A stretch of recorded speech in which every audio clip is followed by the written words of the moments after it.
बात प्रदेश के बजट की वित्त मंत्री दिया कुमारी के पिटारे की, जो आज खुलने जा रहा है। जिसका इंतजार था वो इंतजार आज पूरा होने जा रहा है। भजनलाल सरकार आज राजस्थान का बजट पेश करेगी। वित्त मंत्री दिया कुमारी सुबह 11 बजे बजट पढ़ेंगी। ये बजट ऐसे समय आ रहा है जब राज्य में अगले 2 महीनों में पंचायत और निकाय चुनाव होने जा रहे हैं।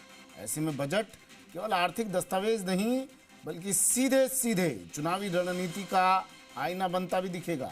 ऐसे में स्थानीय चुनावों से पहले सरकार का फोकस उन वर्गों पर रहेगा जिनका सीधा संबंध पंचायत और निकायों से है। ग्रामीण मतदाता, शहरी मध्यम वर्ग, महिलाएं, किसान और गरीब तबका।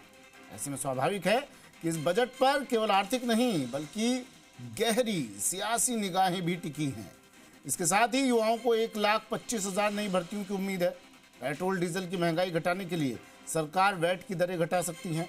प्रदेश भर में पेयजल सप्लाई के लिए विशेष बजट प्रावधान देखने को मिल सकते हैं। ERCP, Parvati Kali Sindh Chambal link project और यमुना जल संवहन परियोजना को बजट मिलने और हेरिटेज धार्मिक टूरिज्म सर्किट के लिए बड़ी घोषणाएं हो सकती हैं। रियल एस्टेट और प्रॉपर्टी बाजार में बूम के लिए भी बड़ी घोषणाएं हो सकती है। सरकार बजट में ये घोषणाएं कर सकती हैं। प्रदेश के युवाओं, महिलाओं, किसानों, उद्यमियों, व्यापारियों, आम नागरिकों, बुजुर्गों, कर्मचारियों, नौकरी पेशा वर्ग, गरीब, वंचित, होटल एंड टूरिज्म इंडस्ट्री, राज्य कर्मचारियों, सभी को बजट से बड़ी उम्मीदें हैं और उम्मीदों की नजरें बजट पर टिकी हुई हैं।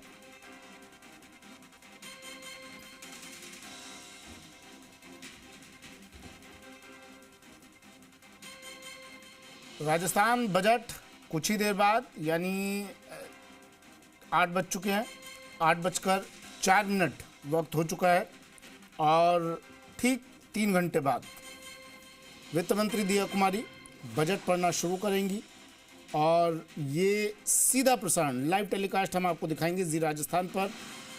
बजट से जुड़े हर एक पहलू पर बात करेंगे। हमारे साथ लंबा चौड़ा गेस्ट पैनल होगा, उनसे व्यूज़ जानेंगे। बजट को लेकर उम्मीदें क्या हैं लोगों की, ये सुबह से लगातार हम आप तक पहुंचा रहे हैं और आगे भी दिखाते रहेंगे। और वो उम्मीदें बजट में कितनी पूरी करती हैं वित्त मंत्री दिया कुमारी, वो 11 बजे से लगातार हम आपको दिखाएंगे। और आज पूरे दिन बजट पर खास कवरेज राकेश भारद्वाज मेरे सहयोगी जोधपुर से हमारे साथ सीधा जुड़ गए हैं। राकेश, अब जैसे जैसे घड़ी की सुइयां आगे बढ़ रही हैं, बजट को लेकर उम्मीदें जो लोगों की हैं वो और बढ़ती जा रही हैं और उत्सुकता बढ़ती जा रही है। निगाहें जी राजस्थान पर तमाम लोग लगाकर बैठे होंगे कि भैया कब वित्त मंत्री आएंगी और कब बजट भाषण देना शुरू करेंगी। आप कहाँ पर हैं इस वक्त?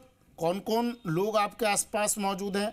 अगर हैं तो उनसे बात कीजिए, उम्मीदें क्या उनकी जानने की कोशिश कीजिए। राकेश।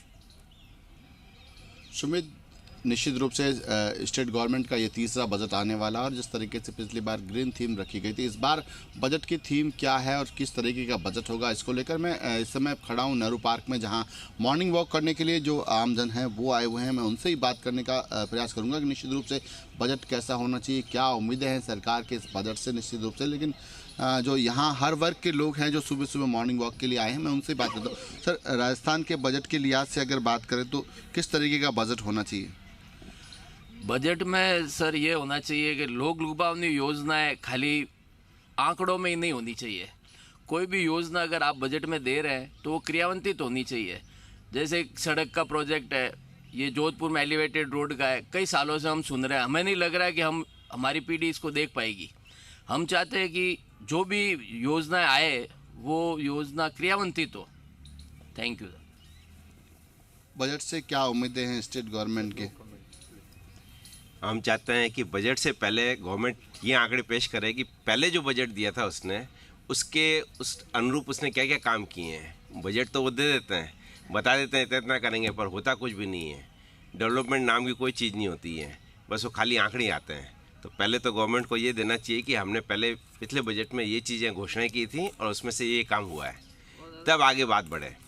सुमित, निश्चित रूप से सर का कहना है कि जो सरकार ने पिछले बजट में घोषणा की उनमें क्रियान्वित कितनी हुई, पहले उस पर बात करने की प्रयास। सर, किस तरीके का बजट होना चाहिए? सर ऐसा है, जो अधूरे काम छोड़ गए हैं पीछे वो पूरे नहीं हुए, नंबर 1। नंबर 2, RGHS में जो वृद्धावस्था पेंशन ले रहे हैं उनको बहुत धक्के खाने पड़ रहे हैं। सब दुकानदार ब्लैकमेल कर रहे हैं, उनको दवाएं नहीं दे रहे हैं कि हमारे पास पैसे नहीं है, और वो सस्ती दवाएं देते हैं, ब्रांड वाली नहीं देते हैं, और बुजुर्ग लोग बीमारी से मर रहे हैं और गवर्नमेंट इस तरफ कोई ध्यान नहीं दे रही, नए बजट बढ़ा रही है। विधवा पेंशन है, ये अपने विकलांग पेंशन है, सामाजिक सुरक्षा की जितनी पेंशन 1100 रुपये से क्या, तो बताओ आप, पेट्रोल भी नहीं आता, गेहूँ भी नहीं आते हैं, पेट भी नहीं भरा जाता लोगों का। इनको पेंशन बढ़ानी चाहिए। जो सामाजिक सुरक्षा है उनको सब दूसरी जगह 3,500 4,000 हज़ार दे रहे हैं विधवाओं को, विकलांगों को। जो मन बुद्धि है उनकी बेचारों को 1,000 में क्या होगा उनकी पेंशन का, उनका हाल बुरा है और विकास कार्य नहीं हो रहे। दूसरा, ये जो अधूरे पड़े उनको पूरा करना चाहिए विकास कार्य। ये गवर्नमेंट कुछ ध्यान ही नहीं रही, खाली ये विधानसभा में बहस होती है और यहाँ धरातल पर कोई प्रगति नहीं नजर आ रही इनकी। तो मैं सरकार से ये आगाह करना चाहता हूँ कि RGHS की व्यवस्था तुरंत प्रभाव से सुधार दे और सामाजिक सुरक्षाओं की पेंशन बढ़ाए। 1,000 रुपये से कुछ नहीं होगा। धन्यवाद। अंकल, आपको क्या लगता है किस तरीके का बजट होना चाहिए? आमतौर पर जो प्रदेश की सरकार, चाहे वो महंगाई की बात करे, चिकित्सा सुविधाओं की बात करे, किस तरीके का डेवलपमेंट होना चाहिए? डेवलपमेंट तो हम तो ये चाहते हैं कि एलिवेटेड रोड गवर्नमेंट बना दे। जो हमारे भाई साहब ने बोला है कि भाई एलिवेटेड रोड हम देखना चाहते हैं, उस पे काम जल्दी से जल्दी करें। जोधपुर का ट्रैफिक बहुत ख़राब है, एलिवेटेड रोड